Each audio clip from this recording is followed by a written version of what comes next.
Dear friends, कैसे हैं आप सब। उम्मीद करती हूँ कि आप लोग बहुत अच्छे होंगे। इससे पहले कि मैं अपने वीडियो को आगे बढ़ाऊँ, मैं एक बात आपसे कहना चाहती हूँ। फ्रेंड्स, इससे पहले मैंने बेबी टूथपेस्ट का जो रिव्यू दिया था उसमें किसी का कोई ख़ास इंटरेस्ट नहीं आया। आए भी क्यों?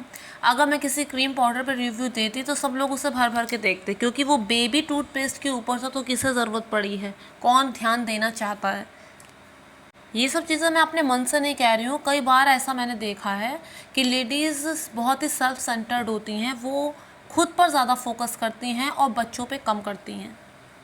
कुछ लेडीज़ किट्टी के चक्कर में बच्चों को अवॉइड करती हैं, कुछ फ़ोन के चक्कर में बच्चों को अवॉइड करती हैं, और कुछ अपनी वजह से, अपने मेकअप के लिए या फिर अपना ब्यूटी पार्लर जाने के लिए बच्चों को अवॉइड करती हैं। तो ऐसे में भला कोई क्यों उस वीडियो को देखेगा।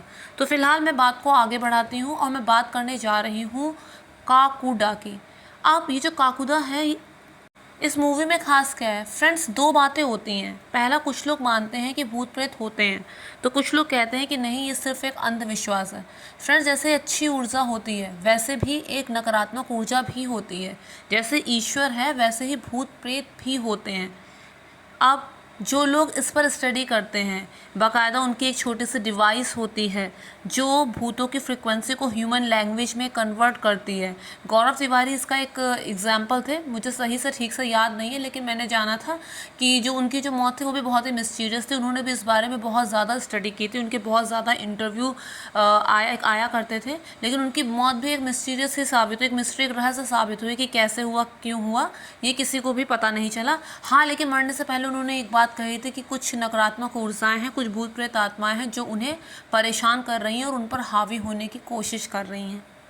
डियर फ्रेंड्स, एक गांव होता है और वहाँ पर हर किसी को ये पता होता है कि शाम को 7 बजे से पहले पहले उन्हें अपने घर का छोटा दरवाज़ा खोलना है। वहाँ पे हर घर में बड़े दरवाजे के साथ साथ एक छोटा दरवाज़ा भी होता है, और वहाँ पर सबको ये बात पता होती है कि शाम होने से पहले, शाम को 7 बजे से पहले उन्हें वो छोटा दरवाज़ा खोलना है। और अगर उन्होंने ऐसा नहीं किया तो एक काकुदा नाम का भूत वहाँ पर आएगा, उस घर को श्रापित कर देगा, और उस घर में जो भी जेंट्स हैं उसको वो 13 दिन का नोटिस देगा और 13 दिन बाद उसकी मृत्यु हो जाएगी। ये तय था और ऐसा होना ही था। तो जिस भी घर में वो श्राप देकर जाता है, जो व्यक्ति वहाँ पे अवेलेबल होता है, जो आदमी वहाँ पे अवेलेबल होता है, उसे वो श्राप दे के जाता है, और नेक्स्ट डे ही उसके पीठ पर एक कुबड़ भी निकल आता है, जिससे पता चलता है कि वो श्राप फलीभूत हो रहा है, और कुछ टाइम बाद, 13 दिन बाद, वो उसको मार देता है। ये बहुत टाइम से वहाँ पर चलता आ रहा था, और इसके बारे में लोगों की अलग अलग कथाएं थी। कोई ये कहता था कि काकुडा जो है वो कोई कारपेंटर है और उसने हर घर में एक छोटा दरवाज़ा बनवाया, लोगों ने उसका पेमेंट नहीं किया, जिस वजह से वो बदला लेने के लिए ऐसा करता है, उसकी आत्मा बदला लेने के लिए ऐसा करती है। तो कुछ लोग कहते हैं कि वो स्कूल मास्टर था, एक दिन वो बच्चों का इंतज़ार करता रह गया, स्टूडेंट्स नहीं आए, और दुख में उसने आत्महत्या कर ली, और उसके बाद वो हर घर में जाके इस तरह से बदला लेता है। लेकिन वाकई में कहानी इन सबसे बहुत अलग होती है, और कहानी कुछ और होती है जिसके बारे में हम लोग आगे जानेंगे। तो फ्रेंड्स, इसमें ये होता है कि यहाँ पर एक लड़का और एक लड़की आपस में शादी करना चाहते हैं, लेकिन लड़की के घर वालों का एतराज़ होता है, तो इसलिए उन्हें ये शादी घर वालों की सहमति के बिना करनी थी। लेकिन लड़का उसी काकुडा के गांव से होता है। उस दिन उसके पिता को भी घर से बाहर कहीं जाना होता है, उन्हें लौटने में देर हो जाती है, और वो उसको जाने से पहले कह देते हैं कि तुम छोटा दरवाज़ा 7 बजे से पहले ही ध्यान से खोल देना। लेकिन उसको भी कहीं जाना होता है, उसे शादी के लिए जाना होता है। वो अपने पिता को रोकने की कोशिश करता है, लेकिन उसके पिता का जाना ज़रूरी होता है। वो पूरी बात उन्हें नहीं बताता कि वो शादी करने जा रहा है, जिस वजह से उसके पिता चले जाते हैं और दरवाज़ा उसको खोलना होता है। लेकिन वो दरवाज़ा नहीं खोल पाता क्योंकि उसे शादी में जाना होता है, अपनी ही शादी में जाना होता है। दरवाज़ा सुबह से खोल के भी नहीं छोड़ा जा सकता था, क्योंकि नियम ये भी था कि जो दरवाज़ा खोले वो घर पे मौजूद भी हो। एक बार कोई मूवी देखने जाने चाह रहा था, तो उसने क्या किया था, उसने दरवाज़ा जाने से पहले ही खुला छोड़ दिया था, और उसके बाद क्योंकि घर में कोई नहीं था तो इस पर काकुता को और भी ज़्यादा गुस्सा आया, और उसने फिर वही चीज़ उसको तुरंत ही मार दिया, जिस वजह से वहाँ पर होना भी ज़रूरी होता है। तो इस तरह से वो शादी करने जाता है, वो जल्दी जल्दी सब काम निपटाने की कोशिश करता है, लेकिन उस गांव से और अपने गांव तक उसका जो रास्ता होता है वो बहुत लंबा होता है, जिस वजह से उसे लग तो रहा था कि वो लौट आएगा, लेकिन सबसे पहले उसकी बाइक ख़राब होती है। उसके बाद वो एक साइकिल उसे मिलती है किसी की, उससे वो तेज़ी से गाँव की तरफ आ रहा होता है दरवाज़ा खोलने के लिए, लेकिन वो साइकिल के चेन पे बीच में टूट जाती है कि दुर्भाग्य ही था एक तरह का, और उसके बाद वो दरवाज़ा नहीं खोल पाता।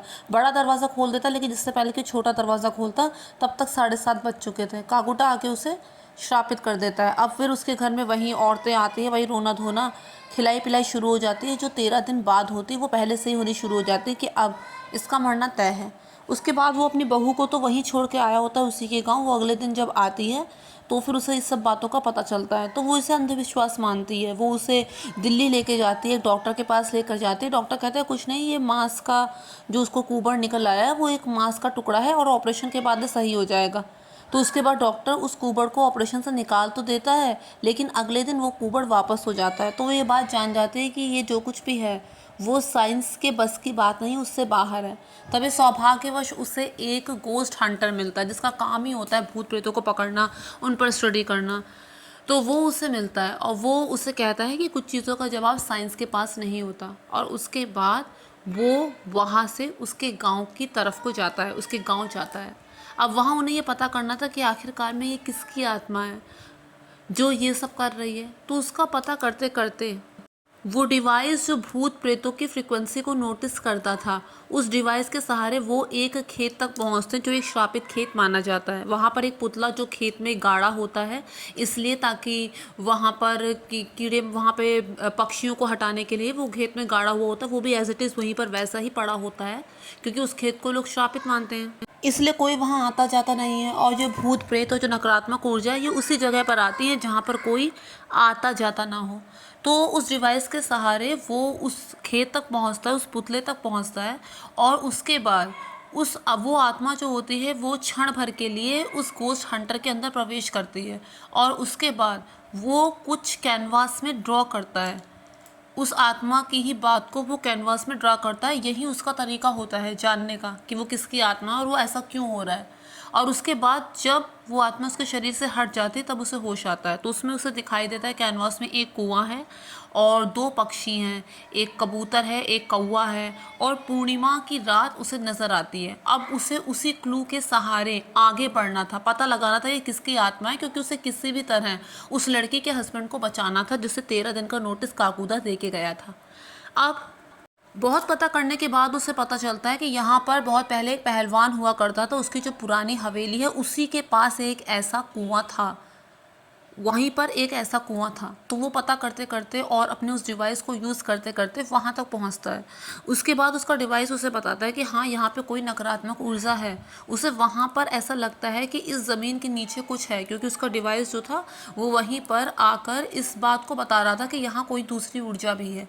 तो वहाँ पे खुदाई करने के बाद उसे 2 कंकाल मिलते हैं। एक उसमें एक लेडी का कंकाल होता है, साथ में एक छोटे बच्चे का कंकाल होता है।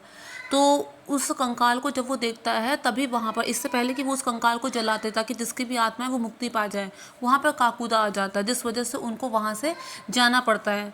काकूदा का एक नियम होता है, वो कभी भी किसी लेडीज़ को नहीं नुकसान पहुँचाता है, और वहाँ पर क्योंकि उस लड़के की पत्नी भी होती है तो इसलिए उनको वहाँ से वो लोग जीवित बच जाते हैं, वहाँ से निकल जाते हैं। उसे उन दोनों स्केलेटन के पास एक मेटल की टोपी भी मिलती है जिसे वो अपने साथ ले आता है, लेकिन उनके पास आगे बढ़ने के लिए कोई क्लू नहीं होता है। अब आगे वो कैसे बढ़ें? तो एक सौभाग्यवश क्या होता है कि वो जो मेटल की टोपी होती है उसमें से जो मिट्टी होती है वो हट जाती है, और उसमें लिखा होता है गोयल सर्कस। अब वो लोग पता करते करते वहाँ पहुँचते हैं। तो वहाँ पर ये था कि अब तो सर्कस तो बुरी तरह से बंद हो चुका होता है, लेकिन उसका मालिक होता है बहुत जज्बाती होता है इससे लेकर। उसे यही लगता है कि उसका सर्कस चल रहा है, लोग देख रहे हैं, भीड़ ज़्यादा है, यही सब वो उसी तरह से बिहेव करता है। जब वो उससे पूछते हैं उसके बारे में, उस टोपी के बारे में, तो वो कहते हैं कि, और वो ये भी पूछता है कि क्या इस गाँव में आप कभी गए थे आप लोग? तो उसको कहता है कि हाँ, आज से बहुत साल पहले, 65 साल पहले हम लोग गए तो थे उस गाँव में। हम 3.5 लोग गए थे। 3.5 इसलिए क्योंकि हमारे साथ एक बौना भी था। वो बौना मंगलवार को पैदा हुआ था और वो उल्टा पैदा हुआ था, और जिस वजह से अगर किसी की पीठ में अकड़न है, दर्द है और किसी भी तरह से वो ठीक नहीं हो रहा है, तो कहते थे कि अगर वो अपना पैर वहाँ पे मारे तो वो एकदम ठीक हो जाता था, ऐसा मानना था लोगों का। तो वहाँ पर क्या हुआ कि जो सरपंच था उसको भी इसी तरह की दिक्कत थी, और जब उसने अपना पैर मारा तो वो बिल्कुल ठीक हो गया। तो उसके बाद जिसके भी पीठ में अकड़न होती थी, दर्द होता था, सब उसी के पास आते थे, वो सब लोगों की मदद कर देता था, जिससे लोग उससे बहुत खुश थे, सब लोग उससे बहुत प्यार करते थे। उसके बाद हमारा सर्कस ख़त्म हुआ, हमें वापस लौट कर आना था, लेकिन वो बौना जो था वो वहीं रुक गया, उसको वापस नहीं आना था। वो मेटल की टोपी पहनता था, इसलिए लोग उसे गुल्लक भी कहते थे। अब वो वापस नहीं आया हमारे साथ, उसके बाद उसके साथ क्या हुआ हमें नहीं पता।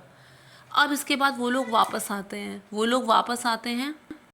यहाँ पर वो जो लड़का जो मरने वाला होता है, उसकी जो पत्नी होती है, उसकी एक बहन भी होती है। बस उसके साथ दिक्कत ये होती है कि उसे रात में घूमने की बीमारी होती है, नींद में चलने की बीमारी होती है, जिस वजह से लोग उसके कैरेक्टर पर भी उंगली उठाते हैं, जिस वजह से उसे घर में बंद करके रखा जाता है। इसके अलावा एक चीज़ उसके साथ और हो रही होती है, उस पर कोई ना कोई आत्मा हावी हो जाती है, उस पर कोई आत्मा हावी होती थी, जिस वजह से वो कुछ देर तक अलग आवाज़ में बात करने लगती थी। अब जब ये वापस वहाँ पर आती है तो उसकी बहन उसको बताती है, उसकी बहन जब होश में आती है तब वो उसको बताती है कि वो जो आत्मा है जो उस पर हावी होती है वो और किसी की नहीं, वो गुल्लक की आत्मा थी, और वो लोगों से बदला लेना चाहता है, इसलिए ऐसा करता है। अब इस पूरी बात की तह तक जाने के लिए वो जो गोस्ट हंटर होता है, वो लोग एक प्लान बनाते हैं कि उसको जो उसकी बहन है गोमती है, उसे एक रात खुला छोड़ दो और देखो वो कहाँ तक जाती है, और उसके बाद जब काकूदा की आत्मा उस पर हावी होगी तब हम इस बात का पता लगा लेंगे कि आखिर क्या रीज़न है, वो क्यों गांव में सबको पकड़ के मारता है, ऐसा क्या हुआ था। तो इसके बाद वो लोग अपने इस मिशन में कामयाब भी होते हैं। जब उसकी आत्मा उस गोमती के अंदर आती है तो वो सब बताती है कि आज से 65 साल पहले जब गुल्लक यहाँ पर रुक गया था, तो गांव का जो पहलवान था वो उससे नफ़रत करता था। उससे नफ़रत इसलिए करता था क्योंकि उससे अपना धंधा बंद होता दिखाई दे रहा था, क्योंकि पहलवानों का काम ही होता है अगर कोई हड्डी उतर गई है तो उसे सीधी करना, या फिर अगर किसी के पीठ में अकड़न है या ऐसी कोई दिक्कत है तो मालिश के द्वारा उसे सीधा करना। लेकिन अब लोग उसके पास नहीं आते थे, वो लोग जाते थे गुल्लक के पास और खुश होकर जो पैसा देना होता था उसको देते थे, जिस वजह से उससे अपनी दुकान बंद होती हुई नज़र आ रही थी। वो बस एक मौका तलाश रहा था कि कैसे वो गुल्लक को अपने रास्ते से हटाए। वहाँ पर उस गांव में एक विडो थी और उसका एक छोटा बेटा भी था।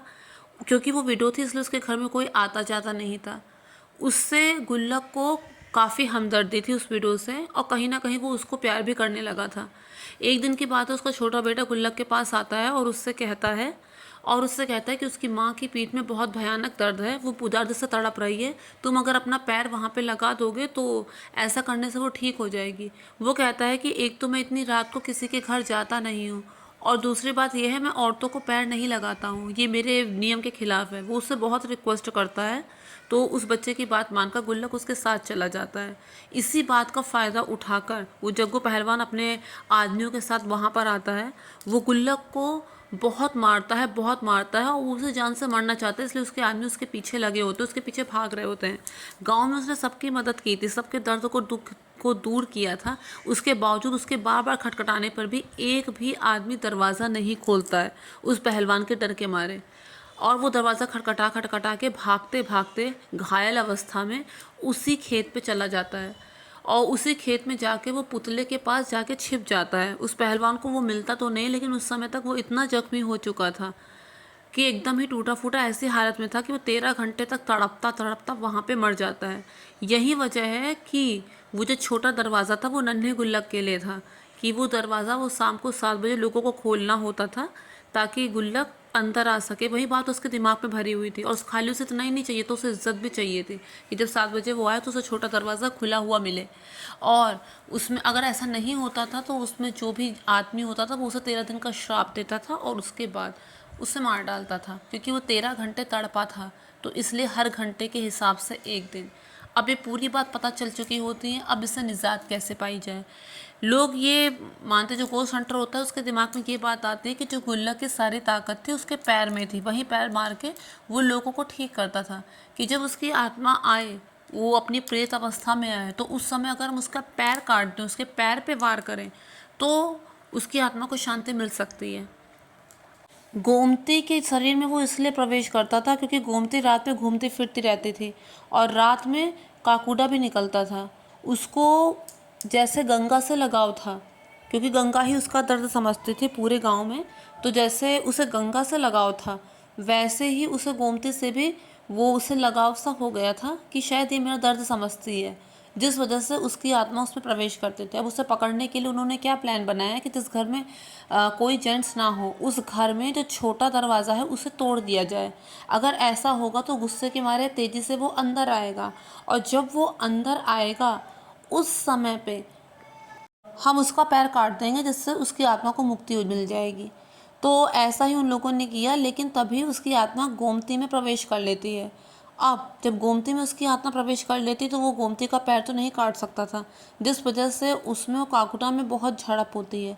इसके बाद क्योंकि उसमें गोश्त पकड़ने की पावर होती है, तो एक बार को काकुटा उसके अंदर भी प्रवेश करने की कोशिश करता है, और जब वो प्रवेश नहीं कर पाता, तुरंत ही उसमें से उसे बाहर निकलना पड़ता है। वो वापस से गोमती के अंदर प्रवेश करने की कोशिश करता है, लेकिन इस बार वो गोमती की बॉडी में प्रवेश नहीं कर पा रहा था।